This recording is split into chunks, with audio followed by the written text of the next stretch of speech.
voir dans le titre, eh ben, je vais vous parler de mon post-compétition. J'aurais dû vous faire cette vidéo peut-être 1 ou 2 ou 3 mois après que vous puissiez voir un peu mon état santé mentale, etc., etc., que je vous donne des nouvelles, comment ça s'est passé, etc., etc. Honnêtement, ce n'était pas possible du tout, du tout.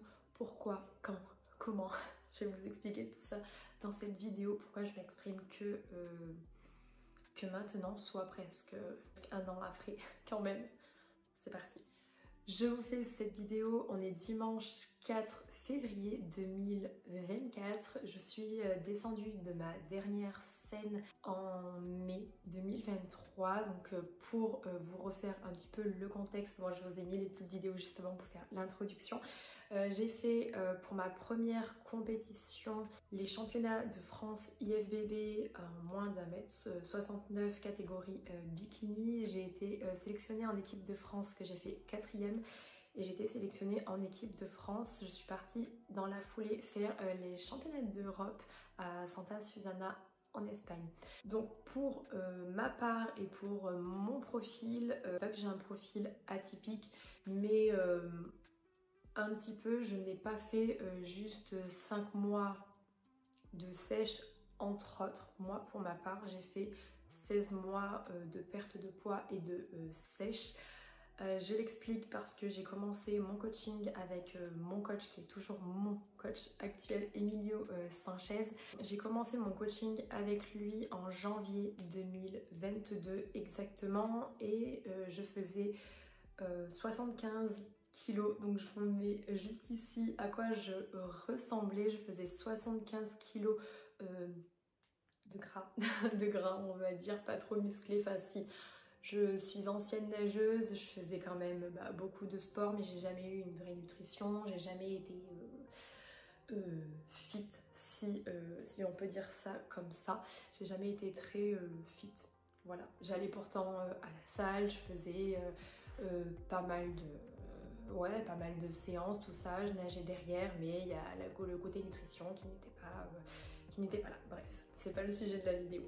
Donc pour faire suite donc à ce physique là, j'ai atterri avec ce physique là exactement sur scène au championnat d'Europe. Enfin, c'est le physique vraiment que j'ai eu le plus bas au niveau de la shape et du poids. J'ai perdu exactement 22 kilos à peu près, parce que quand je suis montée sur scène, mon poids le plus bas était à 53,4 kilos. J'étais à, je crois que j'étais peut-être à 11 ou à 10% de masse grasse. Et avant, quand j'étais à 75 kg, j'étais à 30% de gras, voilà.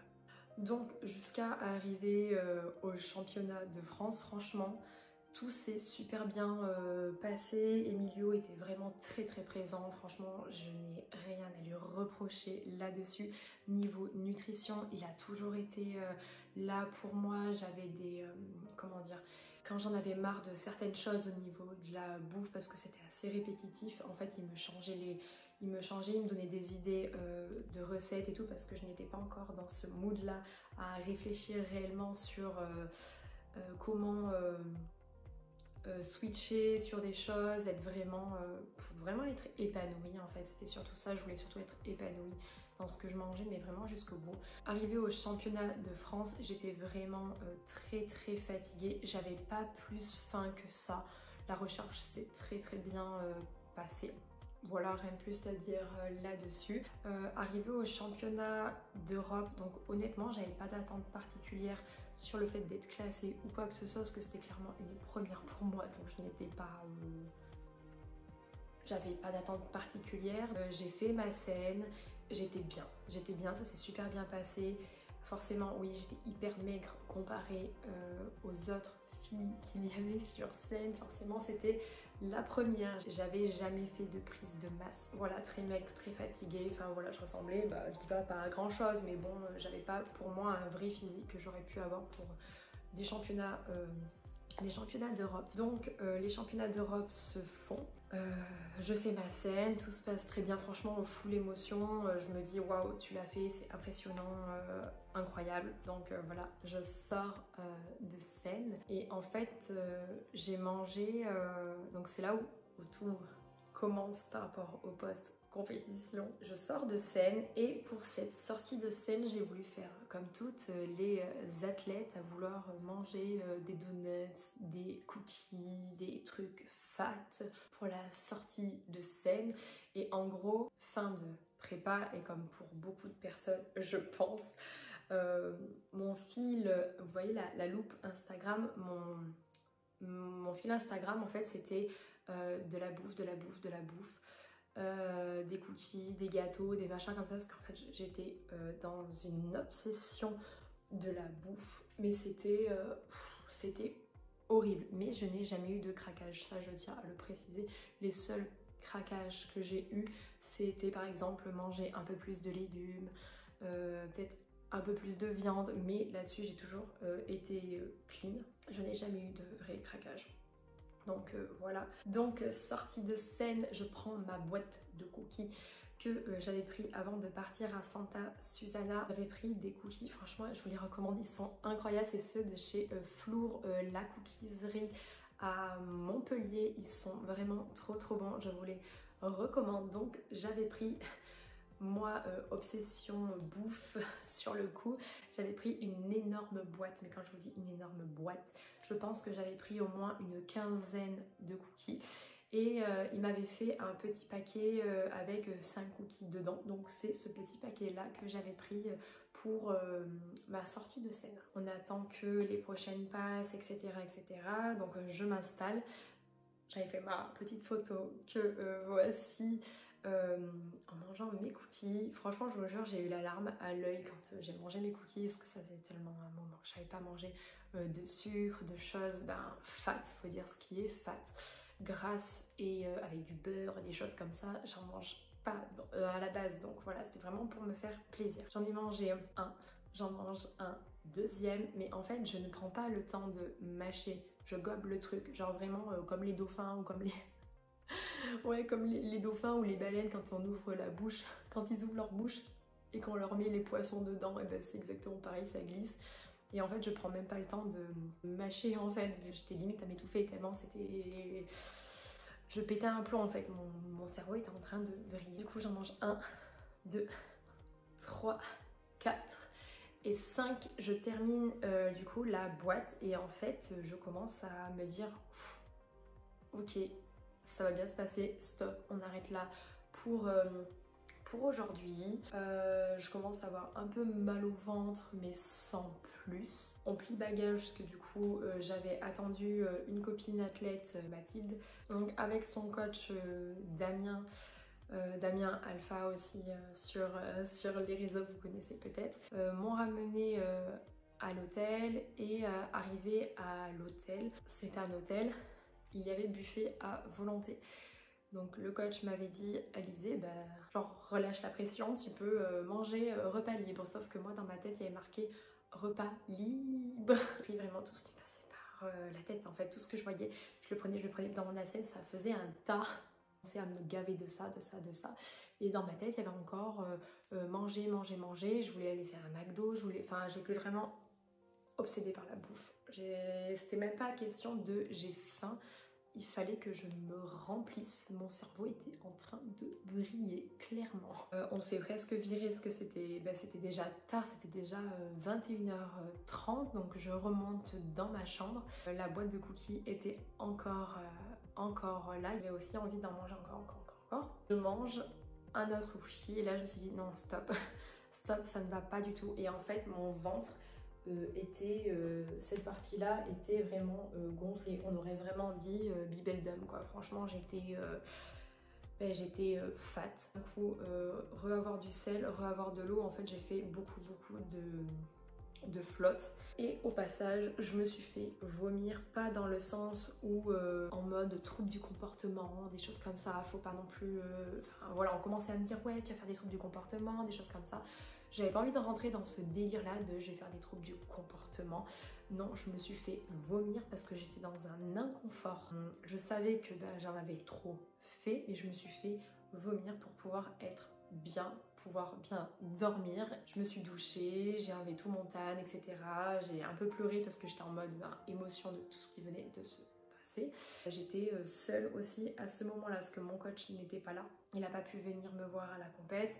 Et ma famille n'était pas là non plus, donc j'étais un petit peu seule à ce moment-là. J'ai vraiment bien dormi en fait. On est le lendemain, on était passé le vendredi me semble, le vendredi 5 mai, donc le lendemain, le samedi, donc dans ma tête j'étais full excursion, aller visiter tout ça, aller acheter plein de bouffe, vraiment faire des crash tests, des choses comme ça, parce que pour vous dire, j'étais tellement omnibulée par la nourriture que en gros j'avais commencé à créer un TikTok bouffe et vraiment en mode crash test en fait, et une chaîne YouTube crash test. Oui, on en est vraiment venu là, mais vraiment ça n'allait pas du tout.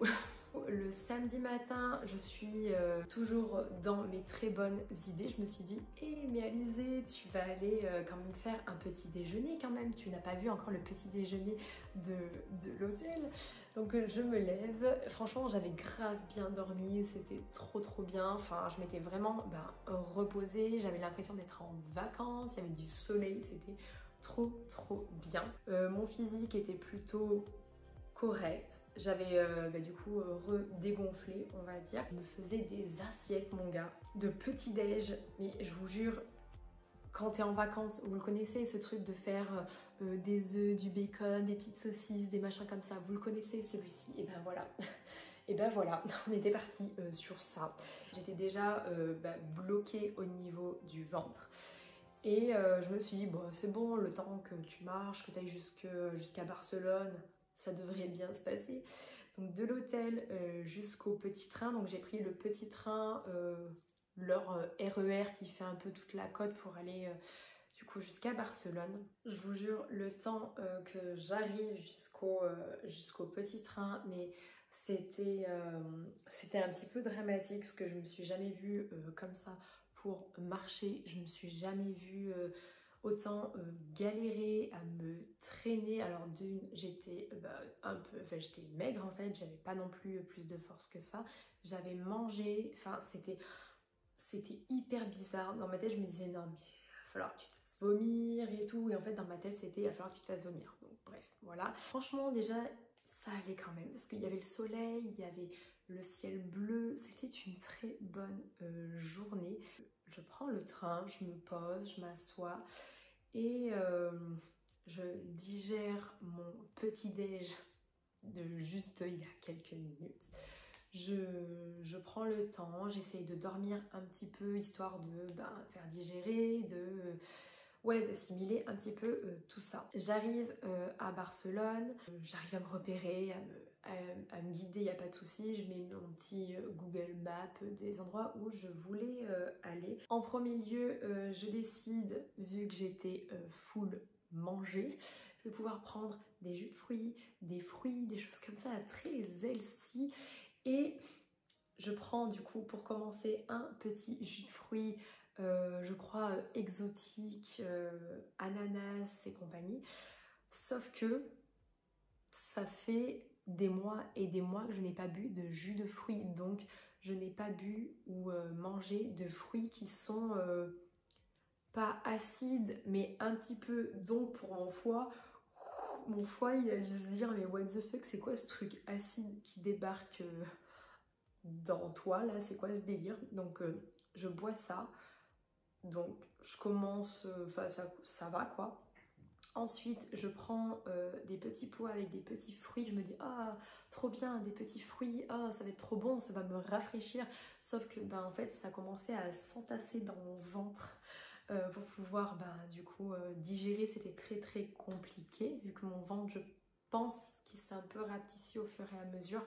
Mais du coup, niveau digestion, j'étais pas bien du tout. J'ai pris des burritos, j'ai pris des J'ai pris des nachos, j'ai pris plein de choses, des empanadas, j'ai pris plein de choses et je me suis retrouvée à un moment à ne plus en pouvoir et à devoir m'asseoir, vraiment m'asseoir dans un angle de la Boqueria. Mais vraiment, j'étais assise mais je m'étais dit oh bah c'est bon tu te poses 10 minutes, sauf que 10 minutes, 20 minutes, 30 minutes sont passées, j'étais essoufflée, je vous jure j'avais l'impression d'être... c'est pas méchant, mais j'avais l'impression d'être une personne obèse qui ne pouvait pas se déplacer. J'étais pas bien, j'avais envie de vomir, j'avais des sueurs, mais c'était un peu dramatique. J'avais toute ma bouffe dans la main et je ne pouvais plus me la voir. Donc du coup, ben, j'ai tout jeté.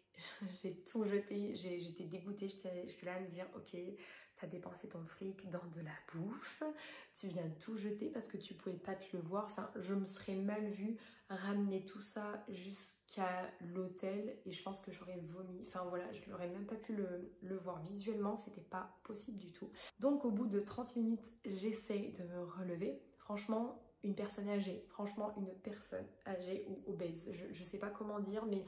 J'arrivais même plus à marcher, j'étais essoufflée.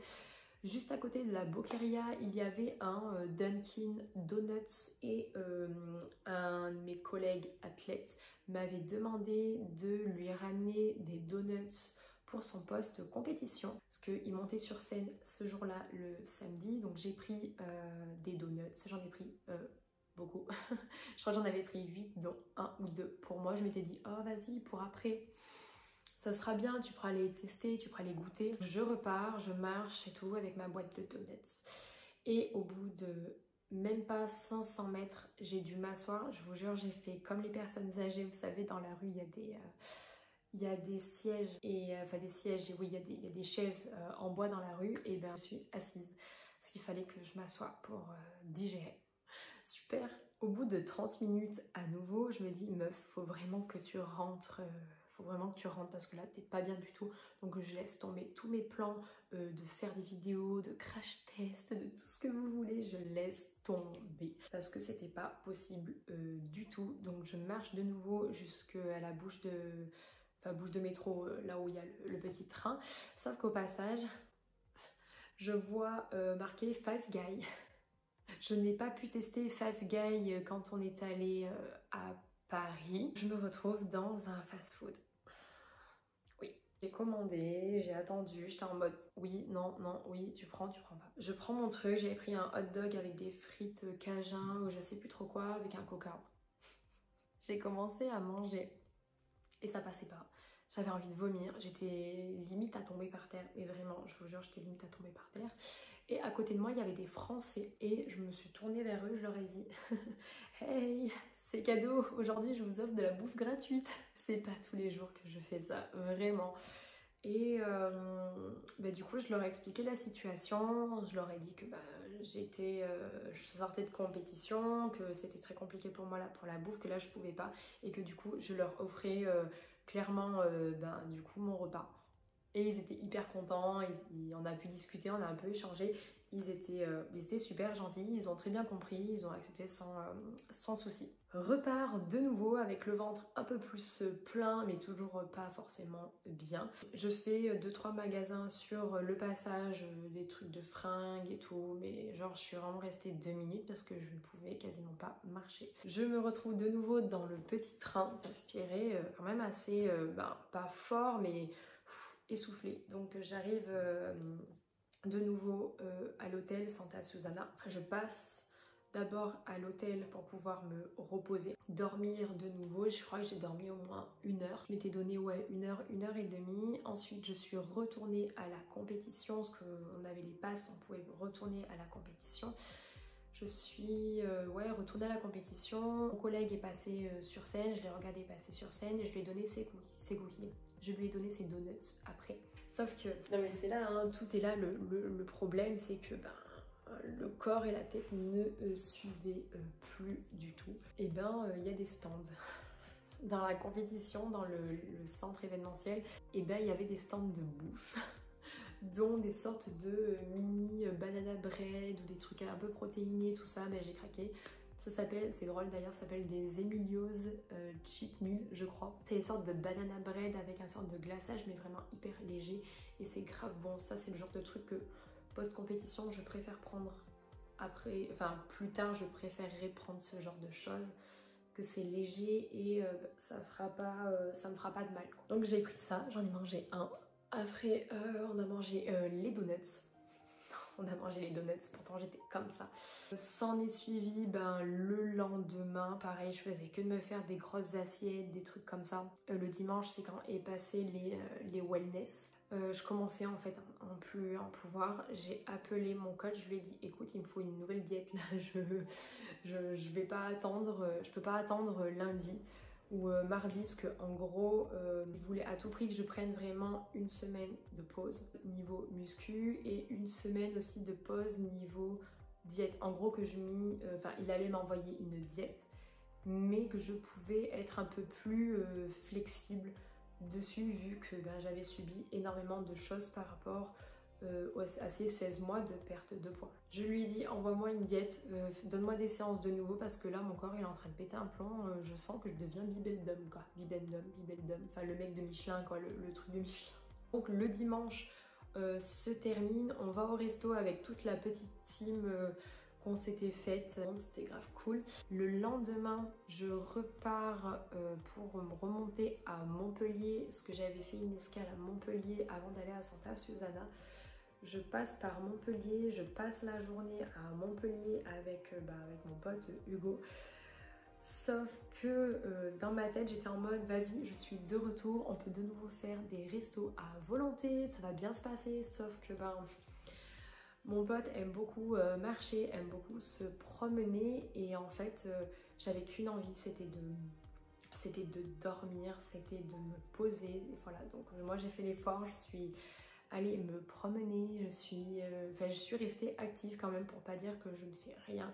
Le soir on est allé au resto à volonté et là en fait j'ai commencé à manger et en fait c'était pas possible du tout. J'ai commencé à vraiment avoir des relents et tout, je me dis non c'est bon, stop. Je pars de Montpellier, ce qu'il fallait que je sois à Valence, déjà pour le lendemain parce que je reprenais le travail. J'ai cru que je crevais sur la route au moins quelques fois, j'ai failli avoir des accidents, j'étais dans un état de fatigue mais je ne me suis jamais vue comme ça. Je crois que je suis partie de Montpellier aux alentours de 23 h à peu près. J'ai pris l'autoroute de Montpellier jusqu'à Nîmes, je me suis arrêtée sur l'aire d'autoroute. J'ai dormi parce que franchement c'était infâme, je conduisais mais toute seule, franchement j'ai failli avoir au moins je sais pas combien d'accidents juste de Montpellier jusqu'à Nîmes, alors qu'il n'y a pas beaucoup de distance entre Montpellier et Nîmes quand même. Donc voilà, je me suis arrêtée, j'ai dormi 20 minutes, après j'ai redormi 20 minutes parce que j'y arrivais pas en fait. Mon corps ne suivait plus, mon corps ne voulait plus vivre à ce moment-là. Il fallait vraiment que je dorme, c'était vraiment le coma. Donc j'ai de la chance parce que mon frère travaille de nuit, donc il est habitué à être réveillé la nuit.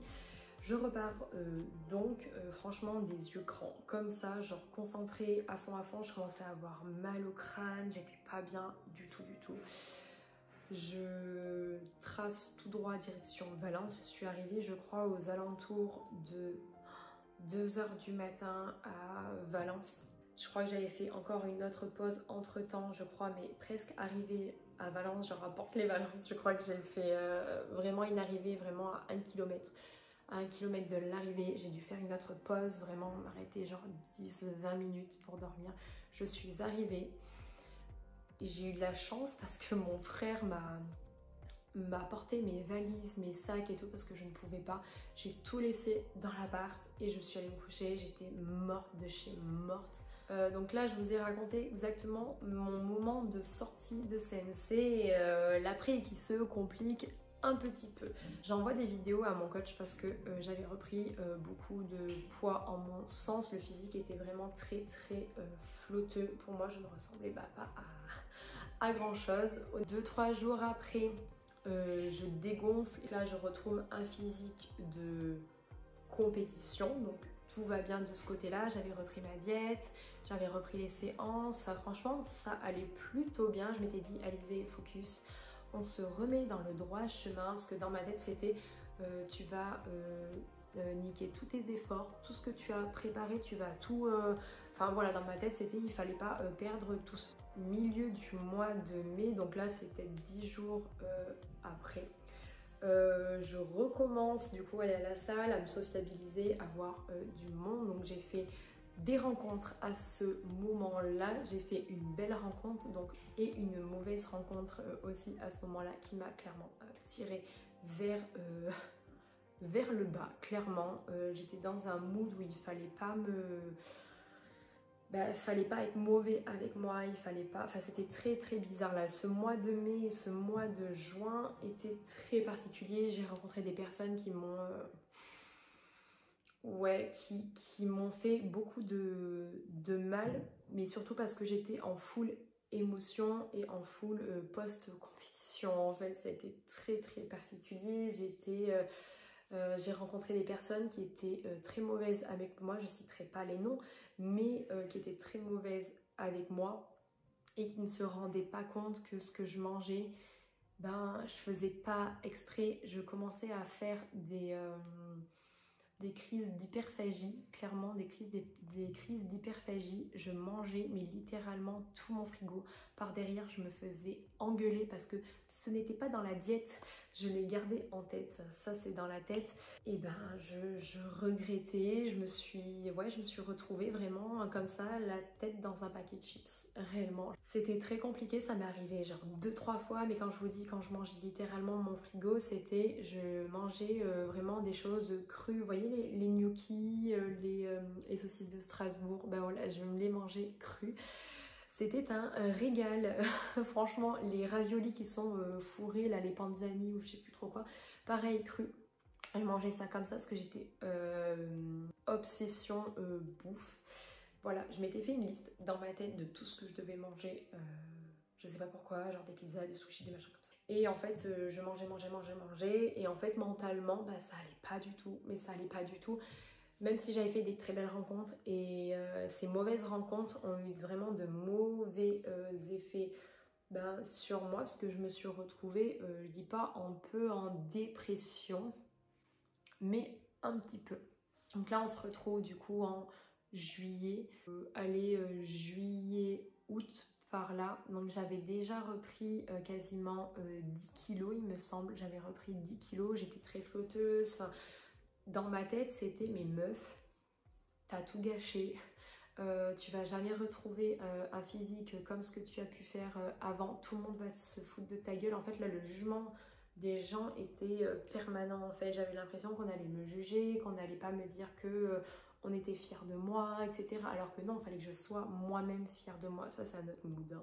En août, je suis partie un peu en sorte de mini-dépression. J'aime pas dire ce mot-là parce que c'est une vraie maladie, mais mi-août, j'avais arrêté un peu de travailler parce que c'était très compliqué au travail. Je pleurais beaucoup. J'ai un de mes collègues qui m'a retrouvée en train de pleurer, un peu en mode crise d'angoisse parce que je savais pas ce que je foutais là.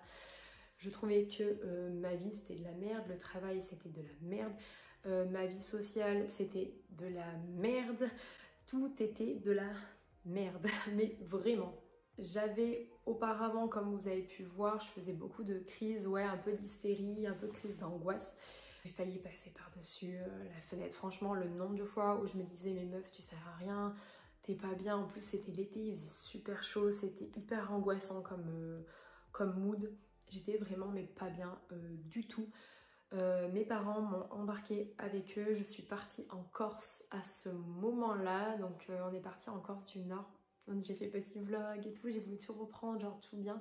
Ça m'a fait tellement du bien, j'ai grave déconnecté. Je suis revenue on est revenu en septembre et tout s'est un peu éclairci, tout s'est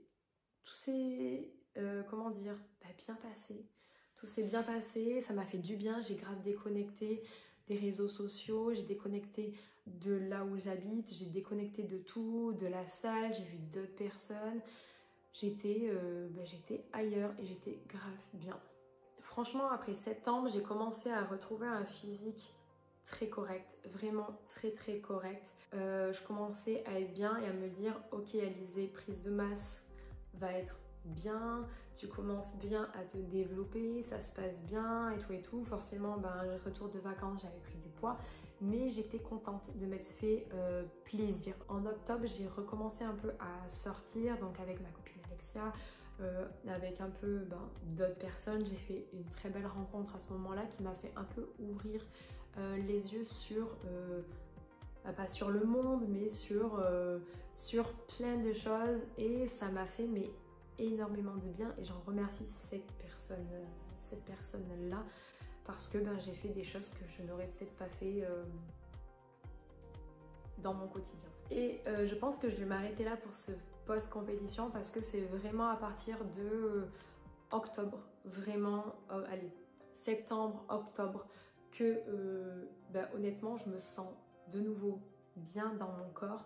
Il m'aura fallu mai, juin, allez, ouais si, mai, juin, juillet, août, septembre, octobre. Il m'aura fallu 6 mois pour de nouveau être bien dans mon corps, me trouver bien, parce qu'à l'heure d'aujourd'hui, oui, j'arrive à dire que je me sens bien dans mon corps, bien dans ma tête, et je me trouve bien, je me trouve belle. Voilà, j'arrive à le dire aujourd'hui, je me trouve belle. Donc ça pose problème pour certaines personnes, mais moi je m'en fous, j'arrive à dire que je me trouve bien physiquement, je me trouve très belle. Et bien mentalement, c'est ce qui est super important. Il m'aura fallu vraiment 6 mois pour être mentalement de nouveau prête à de nouveau avoir de nouveaux objectifs. On a fixé les objectifs. Maintenant, je sais comment ça se passe. Je sais quelle organisation je dois avoir. Je sais les erreurs à ne plus faire. Ça faisait un moment qu'il fallait que je le fasse post-compétition. J'espère que ça aura pu vous aider aussi là. Sachez que vous n'êtes pas seul, et c'est ce que j'ai cru à ces moments-là. Je pensais que j'étais seule dans mon mal-être. Non, je ne suis pas seule du tout. Plein d'autres filles étaient dans ce cas-là. Des filles qui ils sont des copines aujourd'hui. Donc voilà.